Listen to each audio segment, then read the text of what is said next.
what if I asked you guys to break into a company? Just so you can steal all their information. So their payment information, their customer data. But the trick is you have to get away. You can't get caught. You get a team and 5 days to do that. Where do you start? How do you begin? Well, that used to be my job. In the world of security, in the world that includes physical and digital security, there's a domain called red teaming. Basically, heist planners for good. Companies would reach out to us and basically ask us to act like the bad guys, like the criminals.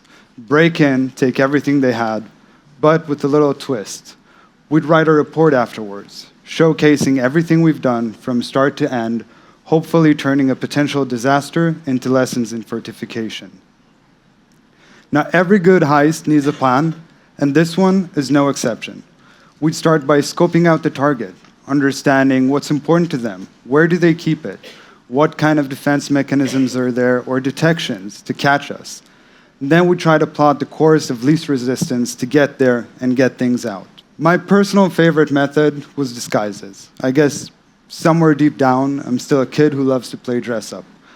Now, kind of the rule of thumb of this is you go either up or down, nothing in between. It's either a fancy suit like some of these guys or an orange vest, but you don't go anywhere in the middle. One of my favorite plays would be the international consultant. Basically, it's dynamic, it's flexible, works everywhere, and no one in this room knows what a consultant does anyway.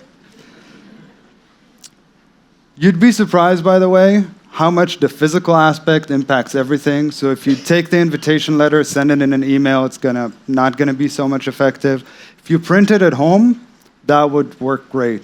Also, pro tip, just get fancier paper and you can print business cards at home. Just remember, without consent, it's just a crime. Now, I remember we had this engagement in Beijing. It was pretty much standard. We had to get in, get the payment information, get out. So we went with the consultant play. And we get in, but the lady at the admin is very adamant about verifying our letter. Now, one of the tricks that we usually do is we try to make sure that the person writing the letter is at a different time zone.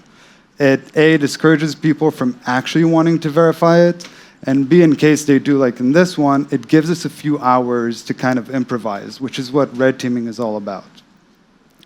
So as she's leading me down to the waiting room, my head kind of goes through, okay, what's the plan B that we should take? Where do we go from here? And then she leads me down to just another conference room, which gave us kind of everything that we needed. So can you spot it? Can you spot what's weird here? Well, it's this little guy. This is called a land turtle. It's small, but don't let the size fool you. Inside it, there is a full computer with a GSM connection. So when we plug this in, we can access the network from anywhere in the world. Now, you might think these gadgets are sold in this dark web hub just for red teamers, but you can get these literally off of eBay. So I plugged it in, made sure that we have an active connection. And at this point, I gave the excuse of going down to get some coffee, never to return again. I actually did go down to get some coffee. Don't let my team know. As a general rule of thumb, we say that if the opposition has physical access to any resource, network, computer, whatever it is, for however long time, they own it. From rubber duckies who pretend to be keyboard, to land turtles like this one who pretends to be computers, to flipper devices who can clone access cards and radio frequency, the possibilities are endless. And then she came, and she kind of changed everything. And yes, this artwork was contracted specifically for this event. And we fell in love. We had beautiful children. We moved to Thailand, the land of smiles, the land of tech, the land of Industry 4.0. And I was kind of lost. My job was great, but it didn't really fit the life I wanted. I wanted something that let me take a foot off the gas, breathe a little bit, be more at home with her, with the kids, watch them grow. But it was also really important for me that my job will have an impact, will make a difference. But how do I translate that skill set into something like that? Well, the natural counterpart to the red team is the blue team. Now, the blue team guys sit, look at logs, look at what's going on in the network, and try to stop the bad guys. Now, security vendors are a bit different. Security vendors work very much like us. They try to identify patterns. So when a new threat emerges, a researcher will sit, look at that threat, and try to derive a pattern from it. This pattern will then be how this threat is being mitigated and detected. But one of the biggest challenges in that is finding that initial lead. You get telemetry from all over the world. 99.9% of it is normal. It's normal people and normal computers doing normal stuff. You need to find that signal in all that noise. Well, this is where my team and I come in. We're all ex-red teamers. This is what we used to do. We ran these plays. We know how the bad guys behave. So it's slightly a bit easier for us to pick it up from all that noise. And when we can confirm and find those leads, the smart guys will then make sure to release a pattern. And when we block a threat, we're not just protecting a single organization, but this literally goes worldwide and stops the entire campaign in its tracks. Now, this is one of my favorite questions. It shows the lack of human attention, right? How many red cars have you seen on the way to the talk today? I mean, I knew this question was coming, and I have no idea. But if I offer to give you $100 for every red car you're going to spot on the way out, not only are you going to spot all of them, you're probably going to spot a few extras. And that's what happens when you immerse yourself in the world of red teaming, right? You start kind of instantaneously looking for these gaps wherever you go. It's not that you're actively looking to attack someone, but it just pops at you. So you'd imagine my surprise when I came across this. This is an ATM here in Thailand. And I don't know if you guys can see, but that's a little network cable just popping outside, going into a switch that has open ports so we can plug in. We don't even need to disconnect anything. And in case power goes down or something, there's some UPS there just to make sure we maintain our persistency. You might think this is a single incident and, like this is bad, but this is another one. This is the back of an ATM in one of Thailand's most secure financial institutions. It's a convenience store. Right under there, I tried to circle it over, is a little computer just like begging to be tinkered with, just begging for someone to play with it. I swear sometimes it feels like Thailand itself is challenging me. So when I saw this, I was trying to think, like, how can I get the people who did this to change it? Like, how can I get them to care about this? Well, at that point in my head, I kind of termed informative mischief for myself. So one of the biggest challenges when you're doing red team is not to break anything. I mean, I know it sounds stupid, but you need to break into a house, but you can't break the window. You can't jam the doors. And by kind of the nature of red team, you need to stress test the system. You need to stress test all of the components that you're coming across to behave not in the way that they're supposed to behave. We once had an engagement where one of the new guys breached perimeter. So he was able to get in, but on his way in, he noticed that he jammed the fire emergency door that he came in through.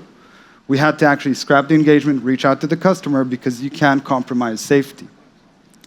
So I went a little bit of a different route and said, well, what if I replace some wallpapers or put some Rickrolls on some computers that are publicly accessible?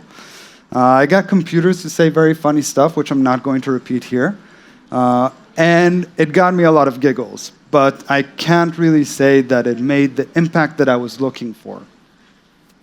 Now, you might think that, cybersecurity is this thing where it's an inconvenience, right?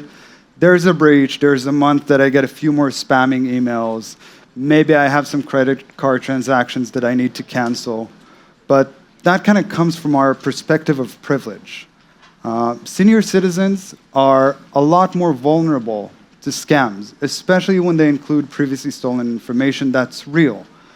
Senior citizens, the elderly, children, usually notice identity theft when it's way, way too late.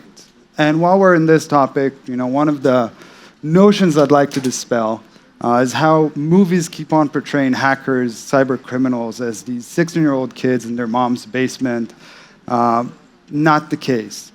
Cybercrime is perpetrated by traditional crime syndicates. They just found an additional new source of revenue that they can use.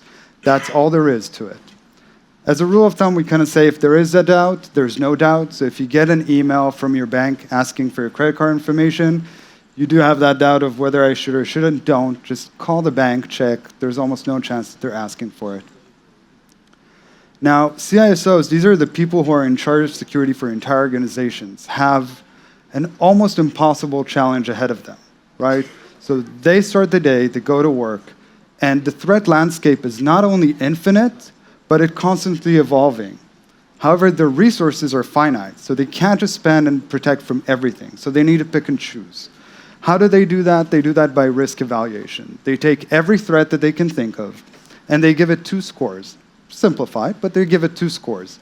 1 for impact, 2 for likelihood. So how likelihood is a threat to manifest, and what would be the impact in case it does. By that, they try to plot it out and figure out where they should put the resources on. Now, unfortunately, I got to interact with a lot of CISOs. It was a part of the role.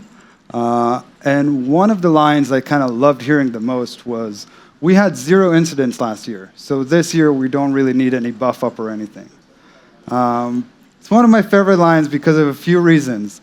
One, when we get in, one of the things we put the most focus on is to be quiet. We don't want you to know we're there, because then you're actively going to kick us out and we'll lose the access. 2, let's assume for a minute that you know you had 0 incidents. What does that mean? Does that mean that your indication to invest more into security is when you've had a breach? I vividly remember where we finished an engagement, and a part of our role would be to sit down with the CISO and walk him through what we find, also talk him off a ledge, remind him that security is a growth and not an end game. And I sat down with him, and one of his first questions was, did you test our firewalls?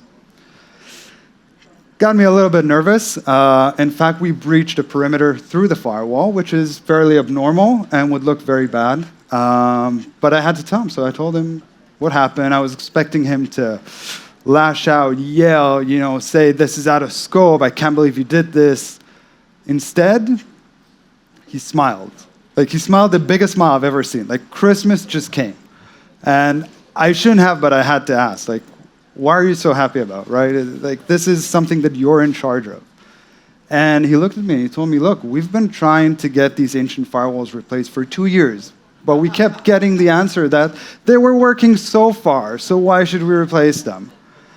We also need to put it out there that some companies are just plain old negligent, right? They do the risk evaluation, they say, I'm going to keep it, something happens, I'll pay whatever fine, move on. In 2007, the Amazon Kindle came out, revolutionized how we consume books. Now, Kindle came out in similar manner to a lot of other devices, for example, the iPhone, and what's called a sandbox mode. Sandbox mode means that we as users get limited access to the device. In order to escape that, you need an exploit, which would be called a jailbreak. It's an attack that would get you out of the sandbox. Now, iPhones, you can jailbreak almost any iPhone at any given time. There are exploits out there you can use. Kindles, less than 10 total, most of them for older generations. So what gets Amazon to invest so much into its security? Well, simple reason, DRM, digital rights management. Amazon knows that if their Kindle started getting jailbroken day in, day out, they'd be open to a barrage of legal issues. So Amazon is tackling one of the most complicated security challenges ever to have happened, right? Your opposition has unlimited physical access to your device and is doing it successfully. Now, I hate to break it to you, I don't think we have anyone here with Bezos-level money in this room, but we can make a difference.